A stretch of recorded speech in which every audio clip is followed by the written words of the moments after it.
Hello, this is QTV Nightly News coming to you from our studios on Caraba Avenue, and I am Julden Jai. Thank you for joining us. Here are the main news headlines. President Adama Barrow is the latest advocate to join the slavery reparations campaign and pledges to use diplomatic channels to achieve this. On Saturday, members of the diaspora community, cabinet ministers, policymakers and development partners met for the 7th State of the Nation Forum to discuss issues of national development. And the Minister of Trade presided over a maiden press conference on Friday to discuss his ministry's achievements, challenges of last year and plans for 2024. And in international news, the third plaintiff in the ongoing crimes against humanity trial in Switzerland of Gambia's former Interior Minister Ousmane Sonko has testified. And in sports news, we have an update from our colleague Momodou Gajaga, who is in Ivory Coast. Those were your headlines, and now the news in detail.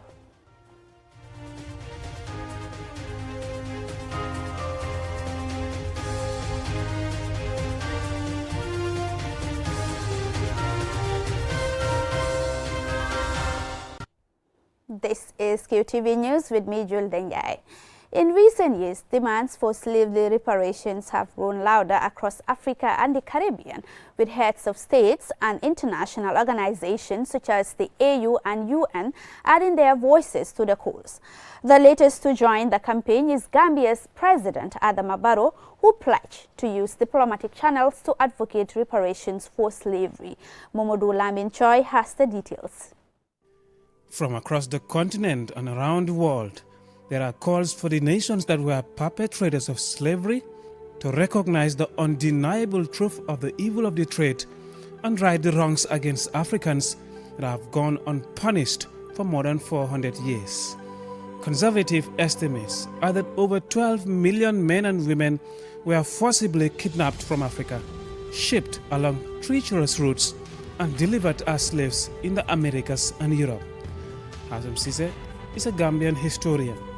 Well, from James Island, from the slavery database and from other scholarly works, we are estimating between 700 to 800,000 from James Island and other ports along the River Gambia. Through the transatlantic slave trade, nearly 2 million Africans lost their lives at the hands of slaveholders. The main slaveholding countries involved in the trade were Britain, France, Portugal, the Netherlands, and Spain. These countries robbed Africa of its human capital to feed the labor demand in the wake of the Industrial Revolution. The cost of this continues to have a grave impact on Africa's socio-economic status. At the bicentenary anniversary of Janjanbureh, formerly Georgetown, a former settlement for freed slaves, President Adama Barrow puts the case for reparations. The Gambia will seize the Makati Island bicentenary celebration to use its diplomatic, intellectual and cultural advantage to promote reparations agenda. A 2008 research published by Professor Nathan Noon of the University of British Columbia, a global center for research, reports that had the slave trade not occurred, 72% of the average income gap between Africa and the rest of the world would not exist today, and that Africa would have been at a similar level of development to Latin America or Asia. Such economic damage on the continent shows that the impact of slavery transcends generations across centuries and justifies the just cause for reparations across the continent, including the Gambia. We have made certain declarations on reparations, which will soon be submitted to the cabinet. Another practical action that has to be taken has to do with valorizing the sites in this country and across Africa that are testimony to the transatlantic slave trade, like James Island, like Fort Bullen, like the island of Georgetown itself. Okay, we valorize them. Upgrade them. Restore these sites so that this will be, tangible evidence, okay, of the, slave trade. Adding weight to the calls for reparations for slavery include high-profile voices, among which are the presidents of the Gambia and Ghana, the African Union, UN and heads of many Caribbean countries to where millions of the enslaved were taken. In June last year, a US-based consultancy firm, the Brattle Group, estimated the reparations for the harms caused during slavery will cost between 100 to 131 trillion US dollars as calls for slavery reparations grow. Most of the former slave-holding countries, families and businesses are yet to own up to their crimes, apologize or respond to demands for reparations. Their silence, however, will not make the calls for justice grow any quieter. Mohamed Lamin Choi, QTV News. Now popularly regarded as the 8th region of the Gambia, the diaspora continues to play a critical role in Gambia's socio-economic development. On Saturday, members of the diaspora community, cabinet ministers, policymakers and development partners met for the 7th State of the Nation Forum to discuss the diaspora on national development. Momodu Lamin Choi again. Hundreds gathered at the Sadada Kairaba Jawara Conference Center for the 7th State in the Nation Forum, the largest annual policy forum in the country. It all started 7 years ago and grew into a large forum where members of the diaspora, the government and development partners of the Gambia converged to share ideas on the development of the Gambia. Professor Jibril Fall is the director of GK Partners and the MSDG project, the organizers of this annual forum. In the next phase, we are 7 years this project, in the next phase, we also would be looking for a degree of innovation. And one of the big challenges which would be discussed in the workshops would be having decent and sustainable jobs that offers the alternative such that young people do not engage in what I call irregular or dysfunctional migration. Gambia's diaspora population is officially estimated at more than 200,000. Their contribution to socio-economic growth and national development has been substantial. The money they send back home to their families, friends and loved ones is what sustains many households in the country and provides foreign exchange for government and businesses. The Gambia is reported to have the highest dependency on remittances on the continent. Bua Sedi is the governor of the Central Bank of the Gambia. For the year 2023, the total remittance inflows to the Gambia stood at United States dollars $737.12 million.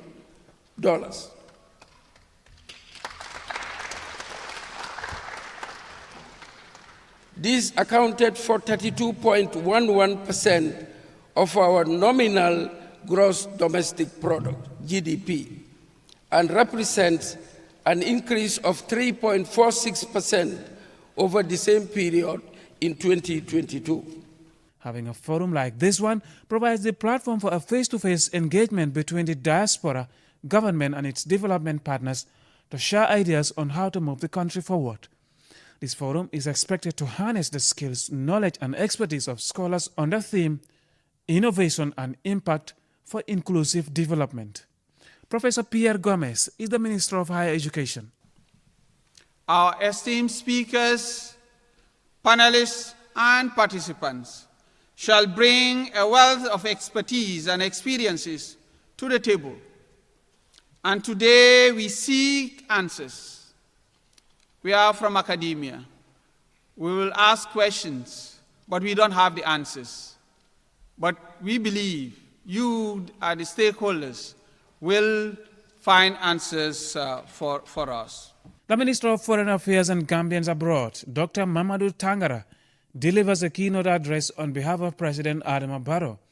Through this consultative forum, the Gambia government has partnered with the GK Partners and the MSDG project to provide technical support for national development, including diaspora-related matters.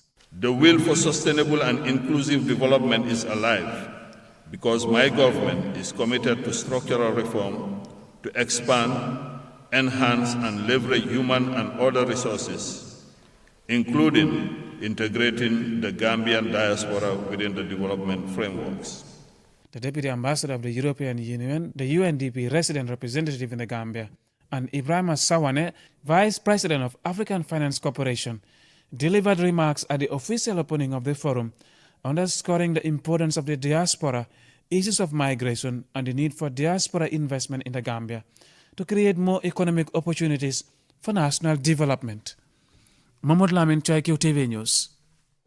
Now, the Ministry of Trade, Industry, Regional Integration and Employment held its maiden press conference on Friday, presided over by the Trade Minister, to discuss the ministry's achievements, challenges for the year ended 2023 and plans for 2024. Let's have more details of that in this report. The rationale behind the press conference is to showcase and highlight the achievements of the ministry for the year just ended and outline the strategic plans and initiative for this year. It also presents an excellent opportunity to engage with the media about the ministry's contributions and objectives. Trade Minister Babukar Ojub says the Gambia faces significant challenges to achieving its sustainable development goals, particularly those goals relating to the ministry's targets of reducing our trade deficit, enhancing decent employment creation, and promoting manufacturing. In recognition of these challenges, the ministry has committed itself to pursuing more robust sectoral growth strategies that create an enabling environment for private sector as well as engineering of growth. Development of trade would remain our critical focus strategy to unlock the economic potential and drive growth for sustainable development. Gambia's Trade Minister admits that 2023 was a difficult year for the least developed countries like the Gambia, as the global economy was still recovering from the aftermath of COVID-19, the Russia-Ukraine war, coupled with trade restrictive measures. On the latter measure, Minister Diouf elaborated on the Gambia government negotiations with the government of India. Since the government secured the waiver from the government of India, 150,000 metric tons have been imported in 2023 already, to ensure that sufficient rice is available to Gambian population and exert downward pressure on the price of rice in the market. Though the price of rice has been high in the international market throughout the year, the price of rice in the Gambia remained relatively stable throughout the year. In the first quarter of 2023, the average price of American rice was $1,713, though the price decreased to about $1,690 through the second and third quarters. It increased back to $1,700 in the last quarter of 2023, which is typical around Christmas and the New Year. Minister Diouf further went on to say that the price of sugar was the commodity most affected by inflation and global restrictive trade measures. The international price of sugar increased from 0.8 cents US cents in January 2023 to $1.10 by December 2024 or 2023, representing an increase of 38%, and is projected to keep increasing in 2024. Minister Diouf said the government also provides subsidies for both flour and fuel to try and stabilize prices and ensure accessibility. In addition, where critically necessary, the Ministry of Trade will engage Central Bank of the Gambia to provide support to suppliers of essential commodities to this, through these measures instances has helped not only to ease pressure on prices, but ensure availability of essential commodities. On commodity financing, Minister Diouf said his ministry, in collaboration with the Finance Ministry, has been working with international finance institutions to secure trade finance facilities for Gambian businesses to be able to import essential commodities. The discussions are well advanced in the case of Badia facility of up to $50 million to support this venture. On the surface, the government is currently working with over 90 women-owned businesses under the She Trades initiatives funded by the European Investment Fund and implemented in collaboration with the International Trade Center. For QTV News, I am Julden Jai. That report there takes us to our commercial break. When we return, we have local, international as well as sports news stories for you. So stay tuned.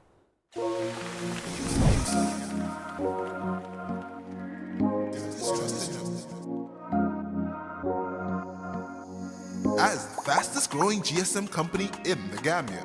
QCell has the widest 4G plus coverage in the country, 3 times faster internet speed than our competitors. So switch now and dial *335# and enjoy what true 4G feels like. QCell, Gambia's trusted network.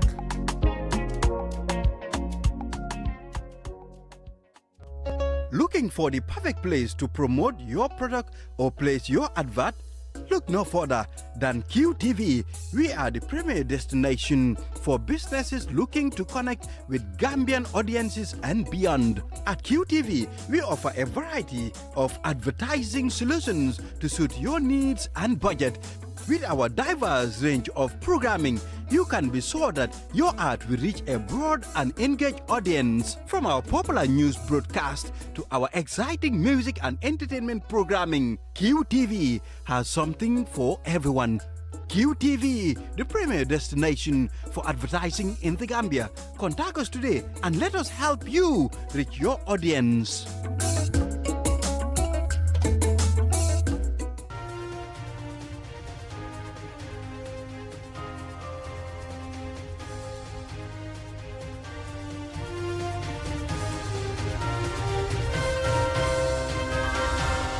Welcome back. If you are just tuning in, this is QTV News, and now let's look at news beyond our borders.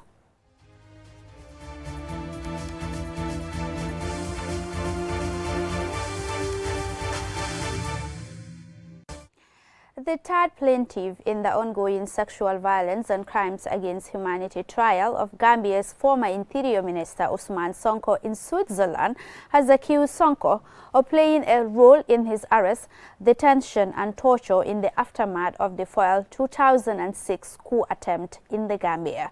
Let's have more details of that in this report by Ansumana Esonyasi. Sonko, who has since his arrest contested all the charges against him regarding the events of 2006, especially in relation to the third plaintiff's testimony, is accused of being an accomplice of a group of perpetrators of having tortured various people, including members of the army, politicians and journalists, of having illegally deprived them of their freedom, as well as of having committed a rape in the Gambia. Sonko is alleged to have participated in a panel that was set up to investigate the alleged 2006 coup attempt. Testifying in court, the third plaintiff, a former Gambian politician and member of the National Assembly, said he was arrested in March 2006 as part of investigations relating to a suspected coup d'etat against the government of ex-President Jammeh. After confirming the statement he made during the course of the investigation, the plaintiff, who currently lives in exile, told the court that he was kidnapped from the parliament, taken to the NIA premises on several occasions, and questioned on his suspected role in the alleged coup attempt. It is an allegation he denied, repeatedly telling investigators that he did not know anything about the coup plot. He further testifies that a written statement had been prepared for him to sign, and he was stabbed for refusing to do so. He also alleges that he was subjected to other acts of torture on several occasions. As a result, he suffered from wounds on different parts of his body. Furthermore, he explained that he had been subjected to unimaginable heinous crimes and humiliation before his eventual acquittal. He also described how this ordeal at the hands of Sonko and his colleagues has since affected his daily life. The trial is expected to continue on Monday, 15th January 2024. And Swaneto Nyasi for KTV News. Well, also in international news, in a groundbreaking development, Cabo Verde has secured its status as a malaria-free nation, marking a historic stride in the global battle against the disease. This achievement places Cabo Verde as only the third country in WHO African region to attain this certification. Reporting on this milestone is Lena E. Iguenyeba. On the advice of the WHO Technical Advisory Group on Malaria Elimination and Certification and the WHO Malaria Policy Advisory Group, I have certified Cabo Verde as malaria-free. The World Health Organization, WHO, has officially certified Cabo Verde as malaria-free, having recorded 0 cases of local transmission over the past 3 years. This places the West African island nation among the distinguished 43 countries and 1 territory globally that have received WHO's malaria-free certification. Cabo Verde's accomplishment is particularly significant as it becomes only the 3rd country in the WHO African region to achieve this feat. following Mauritius in 1973 and Algeria in 2019.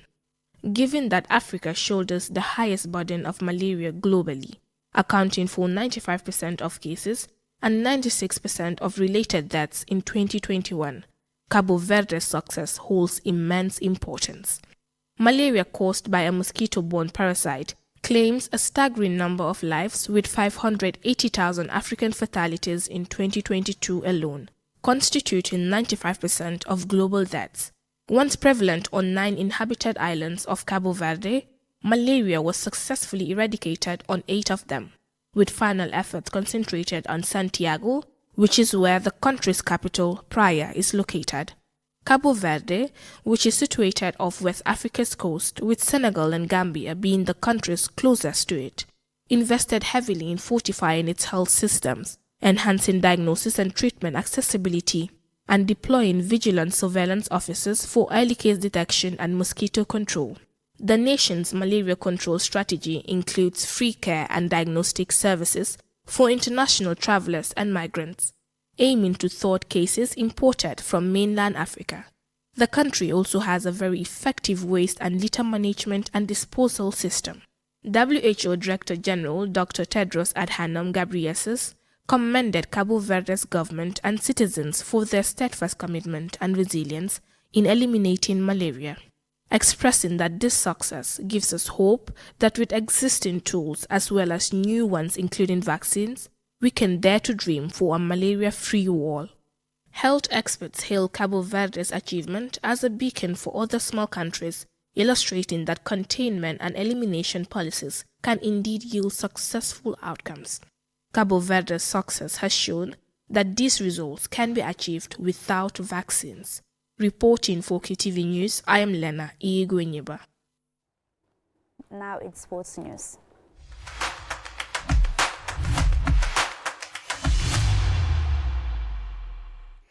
Our sports correspondent Momodu Gajaga is currently in Ivory Coast and he has the details.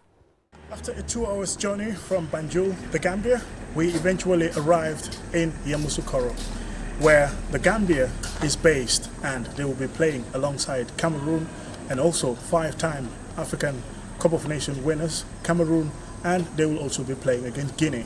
This is going to be their base. And as we started the journey at the foot of the aircraft, I engaged the Minister of Youth and Sports, Bakary Badji. This is what he had to say about the journey and Gambia's participation in the Africa Cup of Nations, Côte d'Ivoire 2023.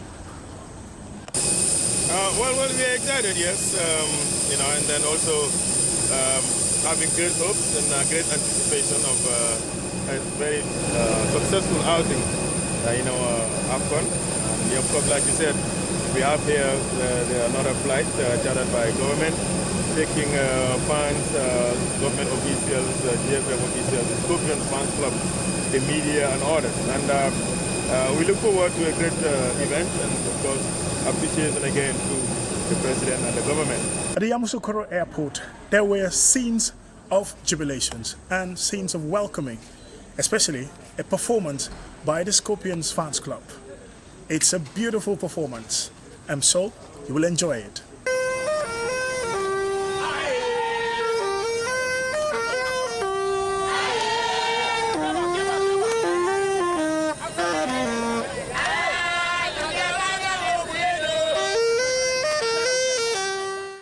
To the chairman of the Q Group, Mr. Mohamed Jah, who also expressed his delight to be part of the Gambian delegation to watch the Africa Cup of Nations, especially the Gambian marches. As you know, QCell are the proud sponsors, the official GSM partners of the Gambian national team. Very excited, very motivated, with a lot of energy. We've arrived safely in Côte d'Ivoire, the Yamoussoukro airport, and we hope to see the boys soon give their best. It's African champions who will play against the Gambia in the Africa Cup of Nations Group C game on Monday. And everything is hyped about the game, and we're looking forward to it. Momodu Gajaga, reporting for QTV News in Yamoussoukro, Côte d'Ivoire. We wish our darling Scorpions all the best of luck as we play against our neighbor Senegal on Monday. But well, before we end this bulletin, here is a recap of our headlines.